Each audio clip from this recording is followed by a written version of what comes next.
বিশ্বকাপের সবুজ গালিচায় 2026 সালের আসরের চিত্রটা একেবারেই ভিন্ন।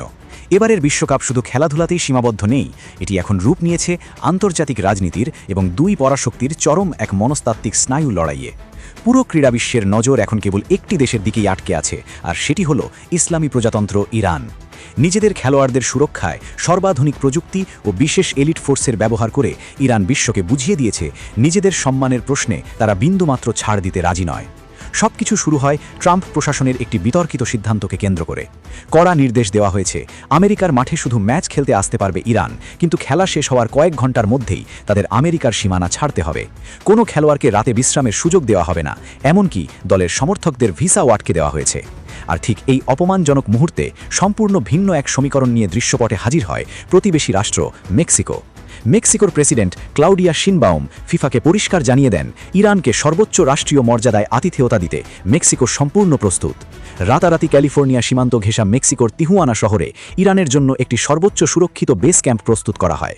এখন ইরানি খেলোয়াড়রা মেক্সিকোতে থেকেই আমেরিকার মাঠে ম্যাচ খেলতে যাবে এবং বুক চিতিয়ে লড়াই শেষে ওই রাতেই মেক্সিকান ক্যাম্পে ফিরে আসবে। রাষ্ট্রবিজ্ঞানের তাত্ত্বিক ও ভূরাজনৈতিক পরিভাষায় মেক্সিকোর এই সাহসী কূটনীতিকে বলা যায় সভরেন ডিফায়েন্স এগেনস্ট ইউনিল্যাটারাল হেজেমনি, যার সহজ বাংলা অনুবাদ হল একতরফা আধিপত্যবাদের বিরুদ্ধে সার্বভৌমত্বের সাহসী প্রতিরোধ। আমেরিকার কঠোর নীতির কারণে ক্ষুব্ধ সাধারণ মেক্সিকানরা এখন ইরান দলের সবচেয়ে বড় সমর্থকে পরিণত হয়েছে। তিহুয়ানায় টিম হোটেলের বাইরে প্রতিদিন হাজারো মানুষ ভিড় করছেন তারকা ফরওয়ার্ড মেহেদি তারেমি ও ইরানি খেলোয়াড়দের এক নজর দেখার জন্য। অন্যদিকে ইরানের নিরাপত্তা বলয় দেখে পশ্চিমা বিশ্বের বিশেষজ্ঞরাও রীতিমতো অবাক হচ্ছেন।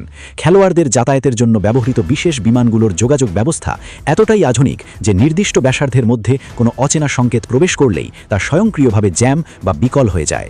এর পাশাপাশি সার্বক্ষণিক ছায়ার মতো অবস্থান করছে ইরানের চৌকস এলিট সিকিউরিটি স্কোয়াড। সাইবার জগতেও খেলোয়াড়দের প্রতিটি ডিভাইসের জন্য সম্পূর্ণ পৃথক এবং এনক্রিপ্টেড নেটওয়ার্ক ব্যবস্থা চালু করা হয়েছে, যাতে পশ্চিমা গোয়েন্দারা পাত্তাই না পায়। মাঠের ভেতরেও নিজেদের মর্যাদা ধরে রাখতে ইরান অত্যন্ত কঠোর শর্ত জুড়ে দিয়েছে। গ্রুপ পর্বে মিশর ও নিউজিল্যান্ডের বিপক্ষে মাঠে নামার আগে তারা স্পষ্ট বার্তা দিয়েছে যে গ্যালারিতে যদি উদ্দেশ্যপ্রণোদিতভাবে কোনো রাজনৈতিক উস্কানি বা অসম্মানজনক কিছু প্রদর্শিত হয়, তাহলে দলের কোচ সাথে সাথে ম্যাচ স্থগিতের আবেদন করবেন এবং প্রয়োজনে পুরো দল বয়কট করে মাঠ ছেড়ে বেরিয়ে আসবে। রাষ্ট্রবিজ্ঞানের আধুনিক পরিভাষায় ইরানের এই আপোষহীন অবস্থানকে বলা যায় ন্যাশনাল ডিগনিটি সুপারসিডস ইন্টারন্যাশনাল প্রেশার, যার অর্থ হল আন্তর্জাতিক চাপের চেয়ে জাতীয় আত্মমর্যাদা সবসময় অনেক ঊর্ধ্বে। পরাশক্তির চোখে চোখ রেখে কথা বলার এই সাহস ইরানকে এবারের আসরের সবচেয়ে কৌতূহলী দলে পরিণত করেছে। এটি আজ এক মারাত্মক বুমের্যাং হয়ে আমেরিকার দিকেই ধেয়ে আসছে, যেখানে শুরু হয়েছে এক নতুন দাবার খেলা। আর এই বৈষম্যমূলক নীতিই হয়তো শেষ পর্যন্ত আমেরিকার ক্রীড়া কূটনীতির কফিনে শেষ পেরেক ঠুকে দেবে। দর্শক, আন্তর্জাতিক চাপের মুখে ইরানের এই আপোষহীন নীতিকে আপনি কিভাবে দেখছেন? আজ কোনো দ্বিধা না রেখে আপনার কড়া মতামত কমেন্ট বক্সে লিখে জানান।